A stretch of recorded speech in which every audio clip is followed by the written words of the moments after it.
Malasakit, nagseserbisyo, Ninya Corpus. Serbisyo agad, serbisyong sagad. Nagseserbisyo, Ninya Corpus.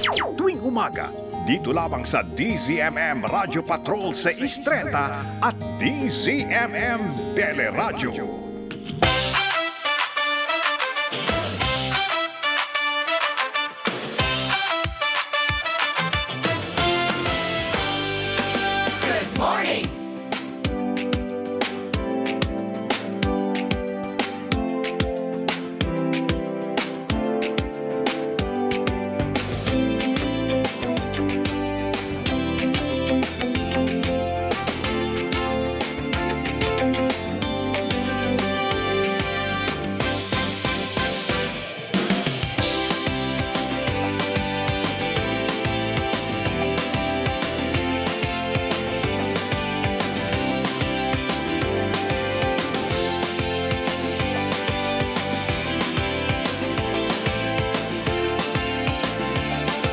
Nakikinig, nagmamalasakit, nagseserbisyo Ninya Corpus. Isang magandang umaga po sa inyong lahat. Ngayon po ay Tuesday, July 14, 2026. Sana po ay nasa mabuti po kayong kalagayan. Batiin ko ang aking partner of the day. Meron tayong partner of the day na imbag, abigat, Jack. Yes, magandang umaga. Ako si Jack Batallones, pansamantalang. Pumapalit kay Migs Bustos na may inasikaso lang na importante. Magandang umaga sa inyo lahat. Partner Ninya, mukhang yung boses mo ay hindi pa fully recovered. Alam mo, iba na to. Iba na to. Sabi ko nga sa'yo nung una, uso ngayon yung mga sakit, di ba? Mga infection. Yeah. Ngayon, pag meron kang acid reflux, siguro po baka makarelate yung mga acidic dyan, or feeling na meron silang GERD. So parang naging side effect siguro daw nung antibiotics ko na ininom, tapos na po ako doon. Kasi magaling na ako Kaya Pero meron naman akong acid reflux or GERD na ibig sabihin parang maaaring ito yung epekto nun. Kaya, partner, napakasakit man, tinigil ko na muna ang kape. Ay, kaya niyo ba yun? Itigil ang kape, mga kaserbisyo? Ang hirap sa sistema mo yan. Diba? Pag naamoy ko, nainggit ako. Oo. So, ilang araw ka na hindi nagkakape? 2 linggo na, partner. Wow, Grabe. kinaya mo yan. Anong pinalit mo na alternative? Wala akong pinalit. Gamot. Ang hirap nun. Ang hirap kasi, oo. Kahit iced coffee, bawal. Bawal kasi caffeine. So, Kumbaga, ang caffeine ay mainit or hindi ano, okay pag acidic ka. Oo, yeah. Oo, pati yung mga, kahit yung mga orange, ganyan, Kahit yung mga na mga decaf, lemon, hindi rin. ganyan. Ha? Kahit yung mga decaf, bawal din. Same lang Hindi yun, na no? rin. Meron, alam mo Actually, yung decaf, meron pa rin konting alam mo, may caffeine yun. binibenta, isa bagay, yung may low acid dati. Pero Meron parang, din. Baka pero dapat parang hindi mag-rice naman- coffee na lang ako. Yung totally iba. Pero parang Hindi talaga siya ewan ko, coffee baka bean. Hindi bumenta yung low acid na yun dahil parang baka hindi naman totoo. Actually, meron rin akong ganyan. Oo. Iba yung lasa Hindi siya kasing sarap. Iba Siyempre, yung may fulfillment mga- ng... Nang talagang puro Oo, 'di ba? oo. Ganun talaga ang buhay. Oo. Ikaw, kumusta? Eto, Petsa de Peligro. Bukas officially pa ang sahod. So, I mean, I'm sure yung marami sa ating mga kaserbisyo dyan ang nakaka-relate dahil bukas pa ang sahod. Konting gapang na lang, isang tumbling na lang ay sa sahod na tayo. At, yung nagpagas ka ba? Ang alam ko, diesel ang mataas na itinaas ngayon. Ang 460 460 ang itinaas. per liter. Wow, kasi nga may gulo na naman sa Middle Nagkakagulo na naman. Kaya Sinara nga na naman oo. ang Strait of Hormuz. Kaya eto na naman tayo. Eto na naman tayo. Tipid-tipid po. Huwag masyadong siguro mag-drive kung hindi naman kailangan. Yung huling tiningnan ko sa news kahapon, hindi pa alam ako kasi gas Hindi pa alam kung bababa ng 80 or tataas ng 120. Hindi ko alam kung ano yung naging nasunod. Tumaas rin ng gas. Tingnan mo nga dyan, Okay. 1 peso and something. 120 In-announce yata namin Oo, tumaas din. tumaas din. Pero Okay. hindi katulad ng 460 ng Oo. diesel na 4 pesos So, and naging 60 centavos. 70 plus na naman ang Kaya diesel. nagpa full tank ka ba kahapon? Hindi nga eh. Dahil nga sabi naglalaro, hindi pa alam kahapon kung tataas or bababa eh. Kaya, Hindi, umaga pa lang. Sinabi na namin. Talaga? Oo, nakalagay arrow sa taas. Aroy. Ayun. Aroy. Ganun po talaga. Kaya planuhin Hindi na. nakahabol, oo. Mukhang kung magtatagal-tagal yung sa Strait of Hormuz, asahan natin na baka magtuloy-tuloy Bumalik na yan. naman tayo Oo, sa- kaya kailangan maging handa. Okay, so partner, ano pa ba? Ay, kanina nakikinig ako kay Danny Buenafe. And I am so bothered ako dun sa deworming activity na Oo, nakita ko kinakwento nila kung saan isang bata po, si Rex. Oo. Kasi kasing edad lang yung anak ko, partner, 8 years old. Tsaka sa school, di ba? Tama ba? Sa school, yung oo. ano. Although hindi naman mahirap pong maggawa ng mga conclusion. Yeah, oo. Kasi wala pa namang final finding kung ano yun ba yung talaga ang ikinamatay niya. oo. Pero sinabi septic shock, which is infection, partner. Hindi mahirap ka mag-survive kung ikaw ay nangyari sa'yo yan. Parang sepsis. Parang gano'n, Yeah, di ba? yeah. Naririnig Oo. natin. So, syempre magtataka ka anong nangyari prior to that. Di ba? Syempre, ang nangyaring activity, yung deworming. Yeah. Kaya talaga mapapaisip ka, konektado ba to? Kasi kung ano naman yan, definitely isang group naman sila sa school nila. Hindi lang Marami. naman siguro siya. Ang deworming kasi, partner, talagang ginagawa yan sa buong bansa. Oo. At sinusulong nga namin yan dati sa aking programa na magandang gabi, Doc, hanggang sa good vibes, kasama ko yung mga doktor. Ito po ay simpleng activity lang dapat yan, o simpleng pagbibigay ng gamot. Yeah, oo. Parang alam ko nga, pinapatak lang yan eh. Alam mo, Bakit ganun nga parang lang may yan, sinasabi sila kanina, ha? na may malaking ininom na parang capsule na binrake ba or something. Hindi ko alam. Hindi ko Okay, natutukan, alam ko partner, pinapatak pero- lang yan eh.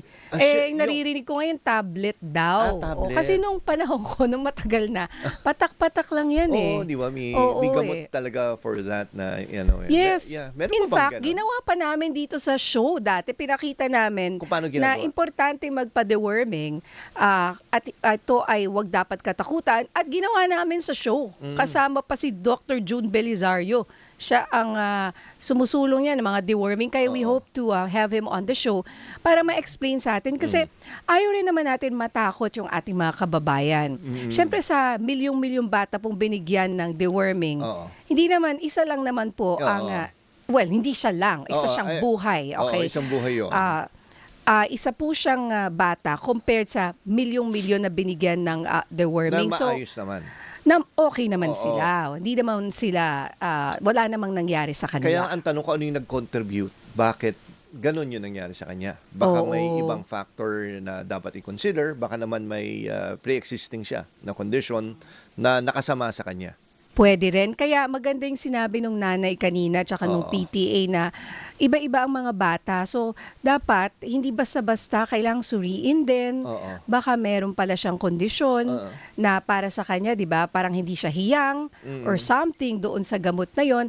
At least man lang na-check, di ba? Hindi yung basta-basta na lang.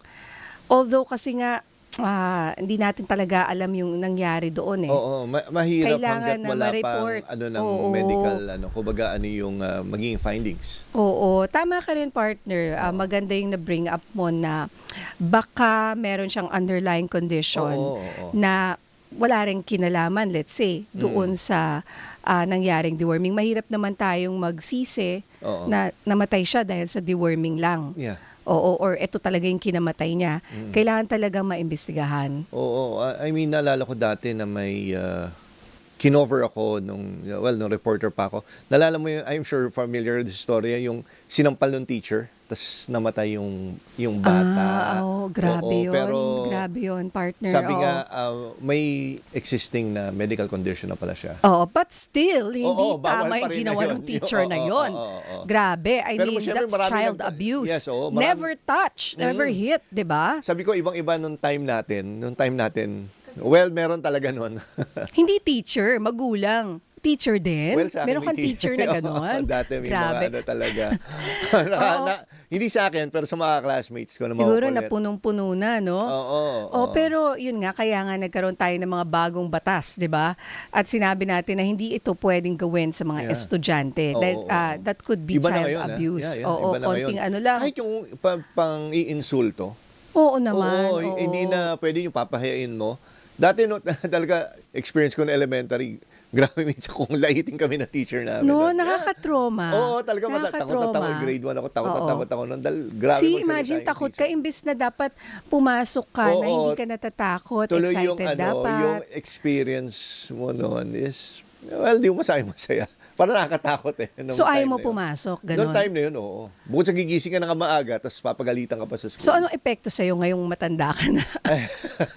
Ayan, Ingat na- naaalala mo pa. Oo, The kumbaga, fact is, you naging remember. core memory ko yun. So, Oo. dapat mag-ingat talaga yung ating mga educators, Oo. magulang.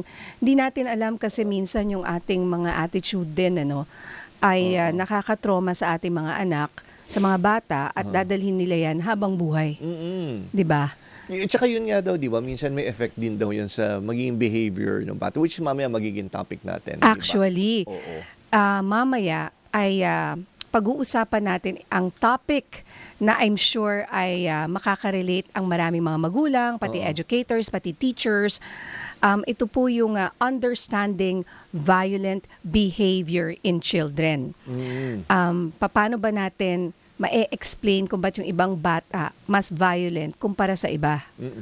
Depende siguro rin, sabi nga nila, di ba, napag-uusapan yan sa akin, siguro yung sitwasyon mo rin sa bahay Oo kung ano yung napapakita mo. Nakikita, Oo. naririnig, Oo. di ba?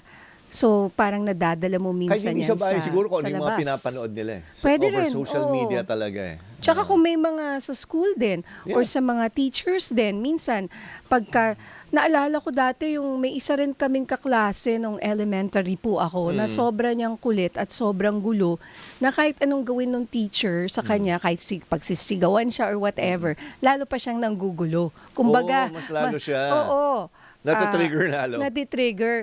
Tapos naalala ko pa dati kasi tama ka, minsan may pangiinsulto or merong naalala mo sa public school pa noon, partner, may higher section and lower section. Yeah, oo, 'Di may ba? ganun, oo. Nabuti na lang tinanggal na. Dahil ano rin yun, namamarkahan ka eh. Hindi dapat gano'n, grabe yung discrimination. grabe yun. Imagine, dati. Tatandaan ko yan, ang tawag sa amin Oo. yan, elementary, cream section. Yun yung mga... See? May kumbaga, ganon. Mga elite. Hindi kami Diba? kinakausap para sa laylayan. Di ba? Oo. So, di Pero ba? ngayon, no, syempre, nung nag-mature na, well, halo-halo na. Wala nang discrimination katulad nung Pero nung di ba bata. magmamarka yun sa'yo? Oo. It could either, iniisip ko pwedeng mabuti or masama yung, usually masama. Pero kung ikaw ay isang bata na para sa'yo, imbis na maging balakid yun, lalo kang nagsumikap, ibang kwento rin yun. Yeah, oo. Na dahil doon mas naging matagumpay ka, kaso may bubog ka lang. Yun Dahil nga, may no? bubog. Oo. Minsan yung iba, ganun naman yung experience, di ba? Paano mo babalansehin yun? Well, Kasi kung may- kailangan mo rin ng ganun Oo, minsan Pero alam mo, kung may bubog ka, gawin mo into something positive. Gawing diba? positive, Oo. imbis Kumbaga, na- improve mo yung sarili mo. Yun yung Oo. doon. Hindi yung sisiraan mo yun na pero or maghihiganti ka na, pero improve mo yung sarili mo, then doon, magandang... Tingnan nyo si Jack, di ba? Ano? Saan ka pa? Di ba? Sabi mo na, Yeah. may mga cream, Yeah, yung cream section of the crop, parang ganun. oo. Grabe, Yeah, no? yeah. Discrimination talaga Oo, yun, talaga ha? cream Tsaka section. may Iba tingin mo stigma, sa kanila noon. Oo. Iba tingin mo doon. Oo, Or so- kunyari, naging kaklase mo siya sa grade 1, grade 2, bilang grade 3 na promote, napunta doon sa O di iba na ang feeling. Oo, syempre. Oo, mali yun. Kaya Oo. tinanggal yan ng DepEd. Oo. Oo, Wala na kasi pala wala ngayon. nang ganun, Okay, partner. kala ko may ganun pa. 19 kopong-kopong pa yan. Siyempre, Sobrang mas na- kopong-kopong yun. na-realize na rin nila sa wakas na nakakatroma tsaka discrimination po yun. Yeah, oo. Binibigyan mo na yung bata, umpisa pa lang sinabi mong failure ka, nandiyan ka sa mas mababang section, di buong buhay niya, yun ang iisipin niya. Di ba? Na ganito lang ako. Tsaka parang dati privilege pag kinausap ka na isa sa mga section na yan eh. Di ba? Oo, sabi, kinausap ako ng tiga ganitong higher section, ganitong whatever, sabi di ba? siya. Ganitong Which is wrong, which is so wrong. Kaya Pero ikaw, nagkakaroon napunta ka yung doon sa ganon. mga higher section. No comment. Ayaw mo Para wala na tayong... Leading ba yung question? Oo Oo. You object. Oo, kasi ayoko nga, hindi ako agree dun sa ganong proseso. Dahil binibigyan mo yung bata ng rason para maging insecure. When in fact, iba-iba, kaya nga may multiple intelligence partner. Kaya nagkaroon ng ganun na lahat ng bata may kanya-kanya yung talent. Oo naman. Hindi porket hindi magaling sa math tong isa, ay hindi na siya matalino. Yeah. Pwede siyang matalino sa ibang bagay. Oo, meron nga yung street smart na sinasabi. Di ba? Meron ding Yung street diskarte, smart. Hindi Iba siya yung- magaling by the book, pero magaling yung diskarte niya. Or, Minsan, mas successful pa yon sa totoo lang. Oo, Pansinin nyo. Siyempre, may mga pag-aaral yan, partner. Meron Okay. akong basis Sige. or may mga research na minsan yung mga valedictorian or yung salutatorian or yung number one, sobrang pressure na nakukuha nila dahil number one sila. Ang ending, hindi sila ganun ka-successful. Hindi ko sinabi hindi successful, pero hindi as what is expected of them. Uy, valedictorian yan. Kasi may mga titles di ba? Dapat ganito yan ngayon. Di ba? Parang yung dati nagtuturo pa ako dun sa Eugenio Lopez, yung school natin sa EBS. May mga students ako doon na in-expect ko na sabi ko, eventually makita ko to sa field, maging reporter. Yun yung mga talaga magaling. Pero nagulat ako yung naging reporter pa na nakasama ko sa field, yung pinaka hindi ko pa masyado familiar, dahil Diba? tahimik siya. Di ba? Kaya tuwan-tuwa ako pag nakita ko siya sa field Kaya wag ho kayong mawawala ng pag-asa. Yun lang ang gusto nating sabihin. Hindi porket hindi ka nakuha or sa tingin mo, parang feeling mo, dinadown ka ng isang tao, di ba? Yeah. Gawin mo yun at gamitin mo para ipakita sa kanila na magaling ako. At special din ako. Oo, tama Katulad din ninyo. Ayan. So, ang question of the day, hirap na tanong to. Paano mo dinidisiplina ang iyong anak? Ayan, iba-ibang klase ng pagdisiplina. Ikaw, partner, paano mo dinidisiplina pag nagtuturo Alam mo, ka? nakwento ko sa'yo, di ba? Yung nagalit ako. Umiyak yung anak ko. Napaiyak siya. Dahil pareho kaming frustrated. Kaya sabi ko, wag na akong magturo. Dahil baka matrauma lang siya sa akin. Kahit ako din, pag mas mapasensya ba yung mga lalaki? Kasi ako din yung ate ko. Pag yung ate ko nagtuturo sa akin ng bata ko, ayoko. Kahit yung mami ko nun, ayoko dahil mahina pasensya. Yun na nga Mali yun. Mali po ako. Kaya minabuti ko ng lumayo. May learning. Pinag-uusapan namin ng mga nanay yan na mabuti pa wag na tayo magturo para hindi kami mag-away nung bata dahil sa frustration. Or may way. So we have to learn na kailangan na, syempre, wag ka magalit. Katulad mo nga, kinikwento mo na ngayon, di ba? Ayaw na ayaw mo. Pag ang nagturo sa'yo, yung ate mo, di ba? Dahil mahina Sorry, yung ate. Pag hindi nakuha kagad, magagalit kagad. Yun na nga. Walang pasensya na ulitin ito. Oo, so imbes na ma-excite yung bata, opposite. So ayan, magandang i-review yung mga paraan natin ng kasama rin yan sa pagdidisiplina. Okay, so bago tayo mag-gap partner, kailangan natin itong i-announce. Kasi nga po, everyday sinasabi namin na magpapamigay ang ating programa dito po sa Nagseserbisyo, Niña Corpus, kasama si Migs Bustos at ngayon po si Jack Batallones, ng 20 wheelchairs. So, 20 wheelchairs po at charity timba. Katuwang po ang PCSO dito sa aming pamimigay. Kaya makinig po kayo araw-araw para malaman nyo kung paano po kayo sumali. Simple lang po ang gagawin ninyo. Para makasali, mag-email lamang po kayo sa nagseserbisyo.dzmm630@gmail.com.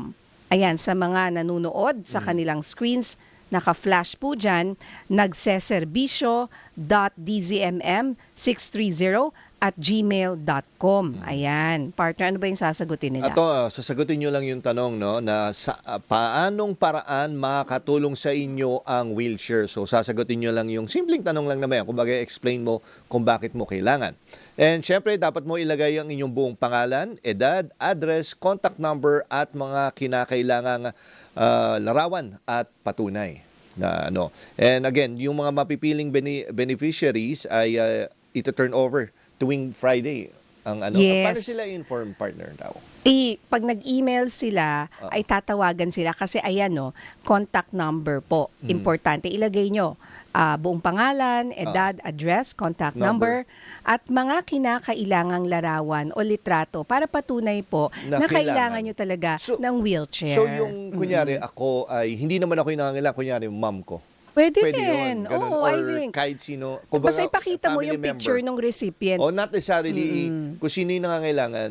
na siya ang susulat. Oo, naman, Kunyari para sa mga lola mo, pwede Pwede yun. rin. At sa tingin ko, pwede yon na kunyari yung anak mo kailangan, yung pinsa mo, Yeah, kapatid. oo. Tapos maganda yung pagkasulat mo at ipapadala mo yung mga litrato nila. So, ayan po. Antayin po namin yan dahil excited po kami. Itong pamimigay ng wheelchair ay personal na i-deliver po sa inyo. Kaya hinihingi natin yung address. Personal yan na i-deliver ng ating kasama na si Ading Migs Bustos. Ayan, kasama ang buong team ng nagseserbisyo Niña Corpus at Migs Bustos. Okay, thank you again sa PCSO. Kung hindi magiging posible itong project na ito ng nagseserbisyo ninyo Corpus kundi dahil sa kanila. Okay. Time check, 11:21 ng umaga.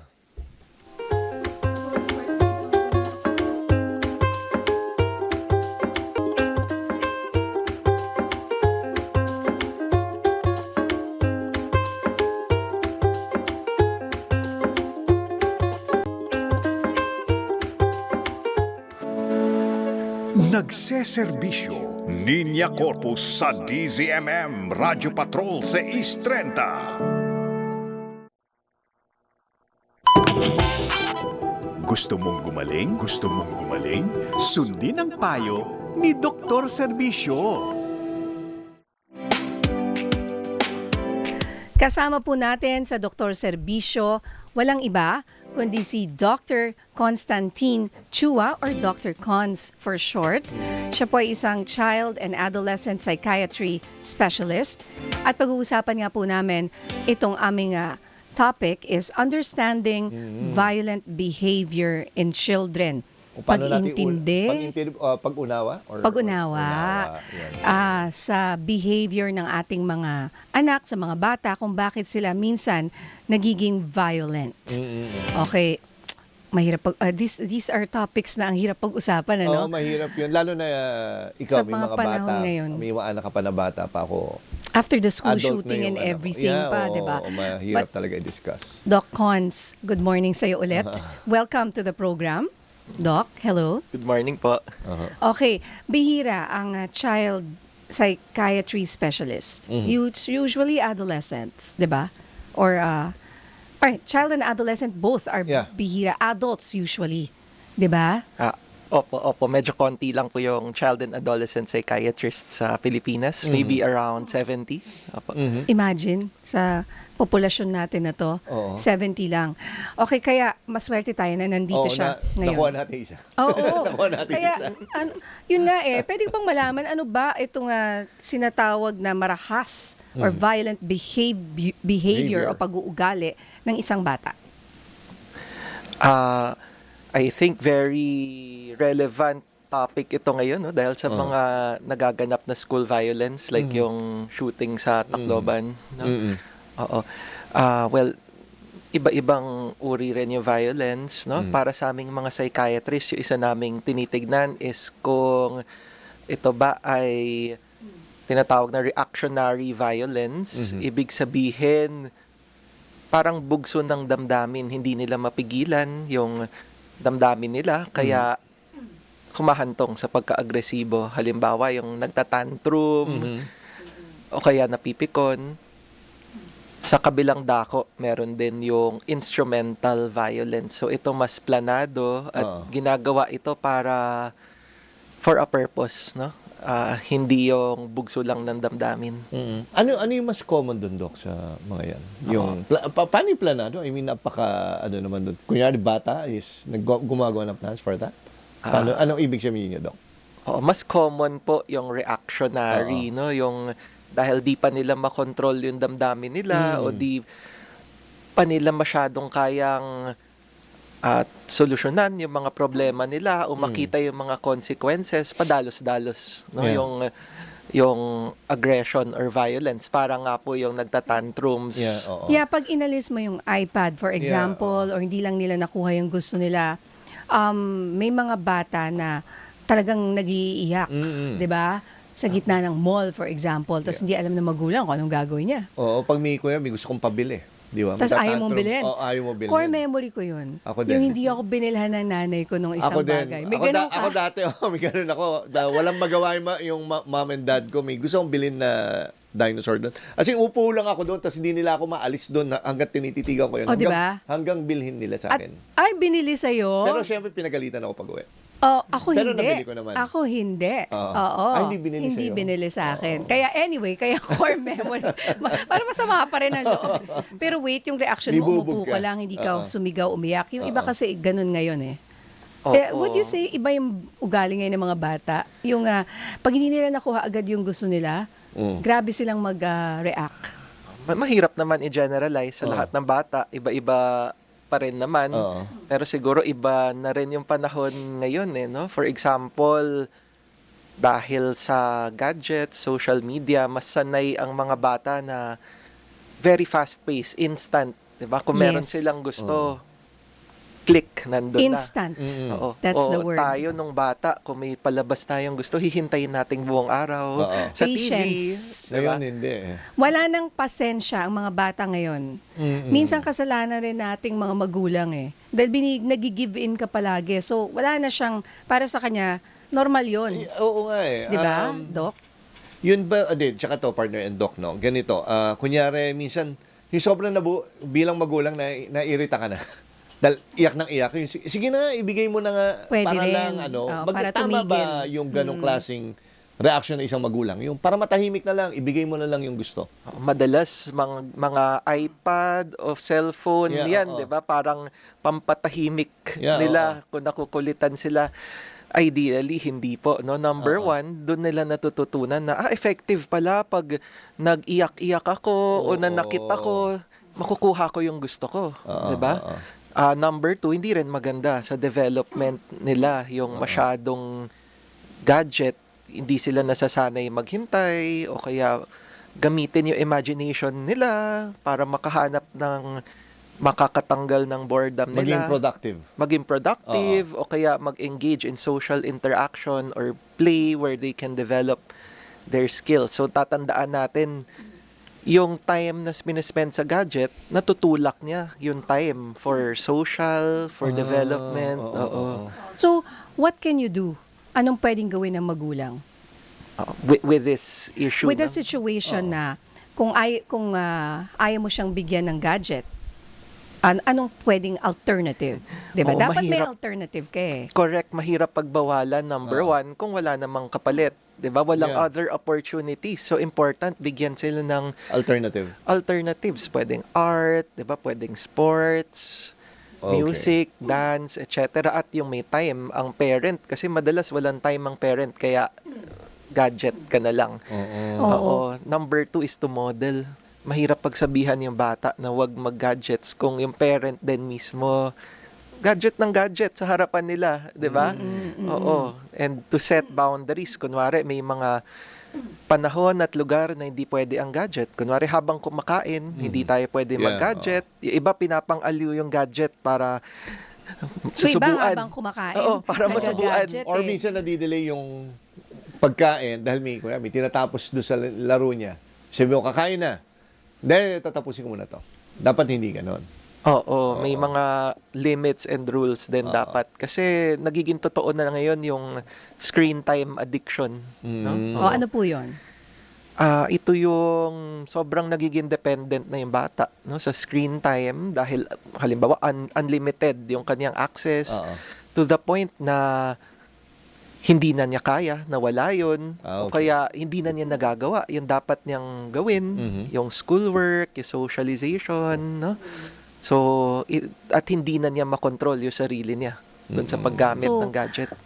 Ang ibang usapan yung addiction eh. Ibig sabihin, diniagnose mo na addict na siya sa gadget. Oo, ngayon So, pinag-aaralan na po yung ganong condition. Hindi lang substances at pagsusugal ang nakaka-addict, inaaral na rin yan. Pati pala screen time, online games, social media, parang pareho din na nakaka-addict. Sabi nga, parang binigyan mo yung anak mo ng drugs or sigarilyo. Oo, Pagka diba? binigyan mo raw siya ng gadget. Gadget. Kasi doon nga yung addiction nila, ganong klase. Oo, sa kasi gadget. pwede silang ma-addict po doon. Ngayon, speaking of adolescents, anong age nga ba yung adolescents? Adolescent is Oo. teenager. Ay, sorry, movie pala yung sinasabi ko. Adolescent, tama. Oo. Oo. So, ito yung mga teenagers, no? Iba-iba naman yung onset ng puberty sa bawat isa, pero it's around 12 to 18 years old, no? 12 to Pag adolescents, 18. teenager. Ayan. Oo. Oo. Sorry, I mentioned the movie na sobrang, I'm sure napanood mo yun, Doc, no? Adolescents. Yung British movie kung saan yung okay. isang bata nakapatay. Oo, no, oo. they're not familiar sa- Oo, Sa Netflix. It's and sa Oscars. Na ano yun sa talaga? Oscars? Ano, Binigyan ng kailan lang? Recent lang well, yun? 2 years 2 ago. years ago? Pero Okay. after ko panoorin yun, ang bigat Oo. partner. Kasi mga relatable, iba- kumbaga.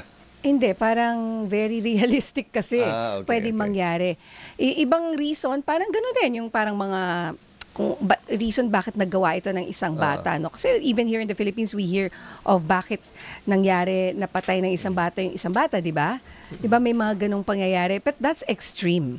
Correct. Oo. Kailangan, sabi nga natin, tingnan mo na yung mga behavior. But for just, in general, yung mga teenagers po natin, how do we manage? Ang hirap yan, problema yan ng mga magulang. Buti yung sa'yo, adult na eh. Oo, adult na yun. How do you manage teenagers and how do we understand them? Kasi this is the stage when yung mga magulang at yung kanilang mga anak, away ng away yan. Kasi teens eh. Siguro kaya madalas magka-conflict kasi yung mga teenager na sa stage na hinahanap nila yung sarili nilang independence, sarili nilang identity, but at the same time, they are still under the supervision and to some extent control ng kanilang magulang. So yung dalawang sides na yon pwedeng magtunggali, no? The way we want siguro is imbis na mag-conflict and ma-harmonize. So one way is unawain din kung saan nanggagaling yung teenager, yung hindi lang makita yung behavior, kundi yung damdamin at saka pag-iisip na nag-lead sa behavior, na kung may nagawa silang hindi mabuti, paano ba humantong doon? Hindi naman dahil lang pasaway sila. Baka meron silang nararamdaman, may naisip na nag-lead doon. 'Di ba? So, yung sabi, connect before correct. No? So, maintindihan muna bago isa tama yung behavior. At saka dahil nga may drive sila for independence, mas collaborative. Instead na dinidikta lang ng magulang yung dapat o hindi dapat gawin, yung mas magplano sila ng sabay na ito ang gusto mo, paano natin maabot to, ano yung mga kondisyon, yung mag-compromise, no? So yung parang magkakampi sila, imbis na magkaaway. Pero eto, Doc, partner din, ikaw anong tingin mo? Kaya anong, tama ba na, wag, siguro sa social media, yung papakialaman mo yung social media yung ng anak mo, lalo na kung minor. Kasi may kilala ako na naiwan yung yung messenger naka-open. Di na-access niya yung messenger ng anak niya. Tiningnan niya. Pero ang point ko is privacy pa rin yun. Pero naintindihan ko rin naman. Dahil kunyari, anak mo ay batang babae. Minsan at doon mo minor. makikita eh. Makikita mo doon tama ba yung ganung behavior? Kasi masisira yung magkaka-trust issues. Wag lang din niya malaman na Kumbaga nakita mo. Yun ang pag ako tinanong Yun mo nga dyan. Para Wag para lang niya nagbasa ng malaman na diary. binasa mo. Pero yun, Doc, anong tingin mo sa Oo. ganun? Hindi naman dapat maging para espiya, no? Yung mga Or magulang. parang gagawa ka nga na, partner, alam mo siya, gumawa ka ng fake account para Yung maging iba friend gumagawa, mo. yun ang sabi ng mga co-parents ko. Hindi ko, nga no, pwede pala, no? Yung gano'n, ano mas acceptable doon? Oo. Medyo mahirap sagutin pero siguro ang kailangan natin i-emphasize is yung involvement ng magulang sa responsible na paggamit ng gadgets, social media. Dapat bata pa lang, maliit pa lang sinisimulan na. Oo. No? Halimbawa, yung mga bata kung nanonood ng YouTube o naglalaro, maganda kalaro o kasama ang magulang manood o kaya maaga pa lang sanay na sila na may parental controls. Diba? Yung app na may mga bawal o makikita rin ng parent yung ginagawa mo online. At yung practical na solusyon, yung laptop na sa common area, hindi yung nakakulong sa kwarto para medyo nasisilip. So kung yung bata simula pa lang, sanay na siya na, hindi pala unlimited. Meron palang boundaries, may limitations, may rules pala. Ang screen time, social media, kahit teenager na sila, medyo sanay sila na ganun. Hindi sila magugulat na parang, bakit ganun? Ba't kayo biglang nangingialam, no? Siguro di naman maganda mag-espiya kasi nga yung sa trust, no? Baka mas nalaman niya, never ka na niya ito trust. No? Papalitan na yung password. Ibablock ka na. Mas maganda siguro yung openness na kung meron kang na-encounter na problema sa social media, pwede ka magsabi sa akin. Diba? Yeah. I-consulta mo sa akin kung parang may questionable, no? Oo. At yung tinuturo din dapat yung online safety sa simula pa lang na ito yung mga kaduda-duda, pag hinihingan ka ng mga picture, ganun, itatanong yung address mo. Kung ano yung mga red flags. Red flags. So, at yung dapat at hindi dapat gawin na kung nasa online, forever na yan nandyan. Kailangan malaman ng bata o yung mga sinesend mo, pwede yung masave. May questions po tayo mula sa ating mga listeners and viewers. Si Kenjin, ang tanong po niya, paano natin malalaman kung normal yung tantrum lang ito o senyales ng pagiging violente? Isa nating titignan kung yung nabanggit ko kanina, it's reactionary or instrumental o planned, no? Especially pag maliit pa yung bata, hirap pa sila handle yung emotions nila. Pwede naman na normal naman na magka-tantrum. Tapos minsan pag tantrum, pwedeng makapanakit, no? Pero ang ma-observe natin, pag kumalma na sila, hindi na nila gustong manakit. 'Di ba? Pag mas relax na at yung iba or mostly, they feel sorry for what they did at open silang makinig, no? Yung red flags, yung hindi dala ng damdamin, talagang pinlano, 'di ba? Para makuha yung gusto nila o hindi nagre-respond sa typical means of discipline, no? O kaya naman yung wala silang pagsisisi sa ginawa, walang remorse, no? O walang pake sa damdamin ng ibang tao, walang empathy or walang pake sa magiging epekto sa kinabukasan nila, no? Yung pag may mga ganon, red flags 'yun. O kaya pag sinasabi ng bata na hindi ko makontrol talaga yung sarili ko, tapos ulit siya ng ulit o lumalala, those are red flags na maganda patignan din. Di naman kailangan malala bago patignan. Maganda bago pa lumala, matugunan na. So it's no problem to seek professional help. Ito habol ko lang, galing naman kay Rob. Effective po ba ang gentle parenting? Ano kaya ibig niya sabihin sa gentle parenting? Ito siguro yung hindi masyado mahigpit or anong iba-iba naman po siguro na yung definition ng gentle parenting. Siguro ang suggestion ko balanced, no? Meron kasing mga parents na tawag authoritarian, yung parang batas sila. Ang kulang doon, hindi naiunawaan yung pag-iisip, damdamin ng bata. So sumusunod sila dala ng takot, no? Yung masyado namang maluwag, no? Ang problema naman doon, hindi natututo ng limits at boundaries ang bata. So gusto natin combination. Inuunawa natin, iniintindi natin, pero di naman pinapalusot. Meron pa ring pangangaral at consequence. Siguro ang isang rule, kung magagalit ka sa bata, ang goal mo, maitama yung behavior niya. Hindi yun dahil lang galit ka, sumabog ka, no? Oo. Pero yung good cop, bad cop, kumbaga. Yung kunyari, kayo mag-asawa, yung nanay mahigpit, yung tatay ay kalmado. Kumbaga hindi masyado Ganun madisiplina. talaga palagi, yung tatay Sige, baliktad natin para hindi ka tamaan. Hindi, pero yun nga lang, maging kontrabida lagi kung sino man. O yan hindi ko sinabi kung nanay or tatay. Hindi, pero yung ganun. Effective ba or dapat parehas mahigpit? Mas maganda kung parehas na balanse. Ang Parehas problem kasi pag good cop, bad cop, maaring maapektuhan yung relationship. Diba? O kaya yung isa maaring, lang, Kontrabida lang lagi isa. oo, palaging kontrabida, baka di sila maging close. O kaya yung conflicting messages na, bakit kay mama okay lang? O ba't kay papa okay lang? Sa'yo hindi. Ano ba talaga yung tama? Diba? So maganda on the same page ang parents. Okay. Last question po. From Alex, nag-message siya sa YouTube. Ano ang tamang paraan ng pagdidisiplina sa batang madalas magalit o manakit ng kapwa? Siguro ang guide natin dyan, gusto nating malaman kung bakit nangyayari to. Hindi natin na-assume agad na pasaway lang, salbahe yung bata. Ang iba-ibang dahilan, pwedeng may problema sila na hindi matugunan. Meron silang mga emosyon na hirap silang kontrolin. Yung iba naman, meron silang skills na hindi pa nade-develop, like problem solving, 'di ba? O yung pag-usapan ang problema, di pa nila na-develop masyado 'yun. O meron silang pangangailangan na di nila makuha, no?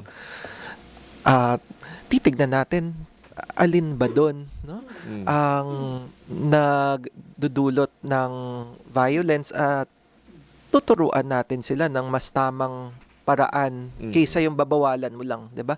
Kung emotional control, turuan natin silang mag-relax, mag-let go sa mga problema, kunwari skills, turuan natin sila paano bang makipag-usap para matugunan ng isang problema. So we teach them better adaptive skills rather than bawal yan, masama yan, paparusahan kita. Yun, maraming salamat sa ating Dr. Serbisyo na si Dr. Cons Chua, ang ating Child and Adolescent Psychiatry Specialist. Thank you, Doc. Thank you. Thank Salamat you. po. Ingat po. Ating oras, 11:45 na ng umaga.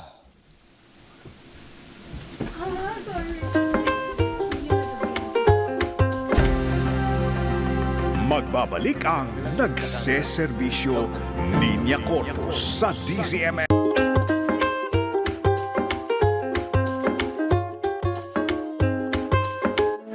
Nagseserbisyo Linya Corpus sa DZMM Radyo Patrol sa East 30.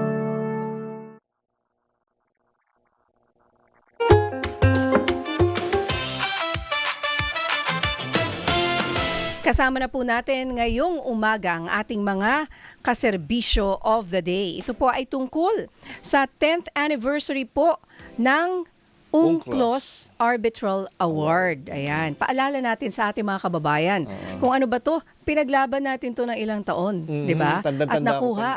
Tandang-tanda ko pa niyan. Tuntua tayo lahat nung lobas yung And then nagkaroon tayo ng pro-China, mga ganyan ba? Bigla sinabing piece of paper lang. Di ba nakaka-deflate? Ang saya-saya mo na biglang, piece of paper, biglang hindi ka nakakuha ng suporta. I mean, pero pakilala mo na At saka may sila. mga chinador na tinatawag daw. Ako, dami. Mga ganyan. Oo. Okay. Sino kaya? Bato-bato sa langit Saka na lang. ako, bilang Ibatan, pwede na ako maging... Oo nga, you're from Batanes. Tiga Batanes ako at baka maging Chinese na. Sabi, part daw kayo ng China, ha? Diba? Nasa, di ba? Mukha ka bang Chinese Dual partner? Kulay ko pa lang, hindi. Di ba? Grabe. Anyway, bago tayo Pakilala mo na natin. maging emotional, kasama po natin ako, nakakatuwa, kasama natin ngayong umaga, ang co-founder and executive director ng Center for Information, Resilience and Integrity Studies or CIRIS, si Andre Del Rosario. Magandang umaga sa iyo, Andre. Magandang umaga po, Ma'am Nina, Sir Jack. Apo. At kasama rin po niya ang kanyang co-founder na si Christopher Balagtas. Good morning, Sir Chris. Good morning. Topher pala. Topher pa? Topher. Yes. Oo. Good morning po. Una, ano ba itong series? Itong Center for Information Resilience and Integrity Studies. Ma'am, ano po kami, no? Isang maliit na specialized na independent non-profit kami. Essentially, watchdogs kami against disinformation, misinformation, and malign influence, no? Essentially yung masama o mapanirang impluwensya ng mga ibang bansa sa ating lipunan. Ayan. At paalala natin sa ating mga kababayan, ano po ba itong 2016 South China Sea Arbitral Ruling? At bakit po natin ito ginugunita? Ito ba yung 9-dash line? Ay, actually, ito pong ruling na to yung nagsasabi na wala pong Nawala. basihan yung 9-dash Oo, line. nawala. Na minsan 10-dash at minsan 11-dash line. Naging 15 Nag-iiba-iba pa nga pa. ata. Diba? Depende ata sa gising nila yun. Ganon. So yun na sinabi natin, nanalo tayo doon. Pinaghirapan po natin yan. So, bakit po sinasabi ito ng National Maritime Council na ito pa rin ang pinakamatibay na kalasag laban sa pananalakay ng China sa West Philippine Sea?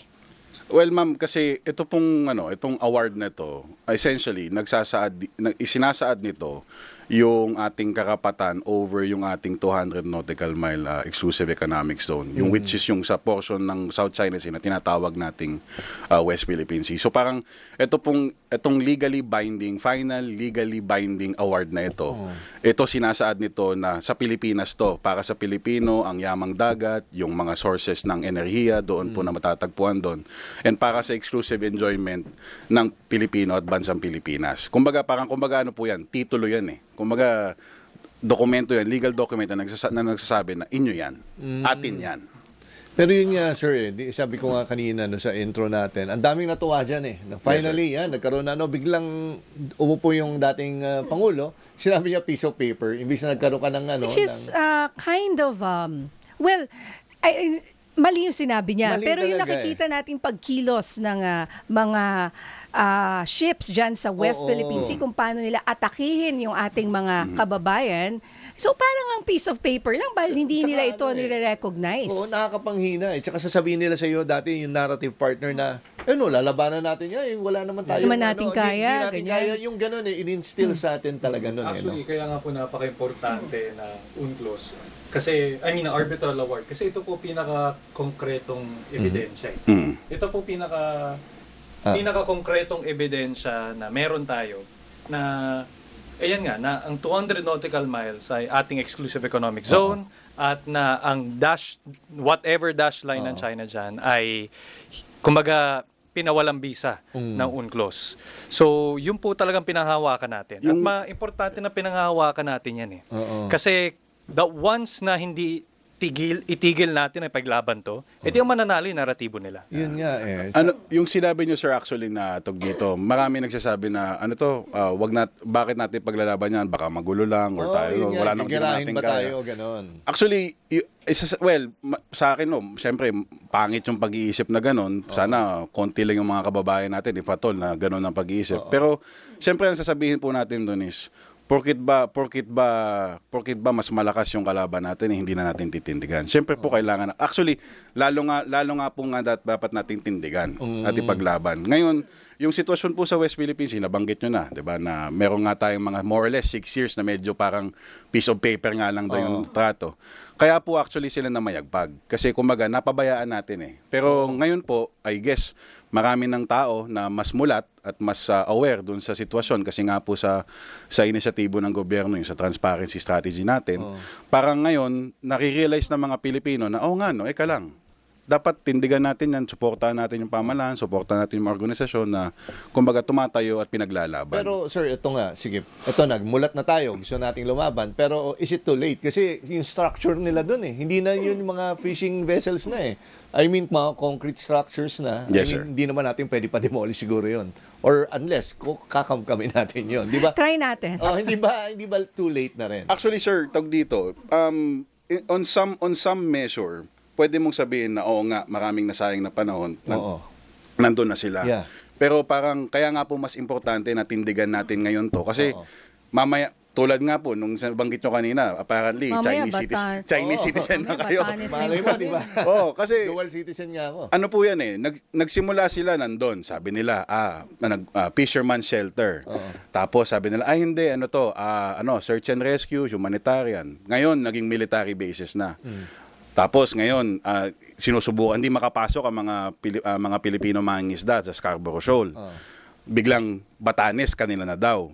Nung isang mga ilang buwan na nakalipas, or I think last year, sabi nila Palawan din, may lumabas na mga dokumento, mga artikulo sa state media nila, sinasabi na na-discover daw ni Jiang He yung Palawan Island. So, grabe. ang ano po is para bang nasaan yung linya? Kung hindi tayo titindig ngayon. Palaki ng palaki. Palaki ng palaki. Baka mamaya nga, magkatotoo yung sabi ng dating presidente na Philippines province of China. Oo. Grabe. Kaya yun nga alam naman natin na ang laban na ito ay hindi lang naman sa karagatan. Yes, sir. Kaya nga kayo nandyan dahil nangyayari rin ito sa internet Yeah. at sa social media. Grabe, partner. Diba? Sorry, partner. Naglabas pa sila. Hindi, kailan ba nilabas yun? Yung parang Finding Nemo inspired na cartoon. Yes.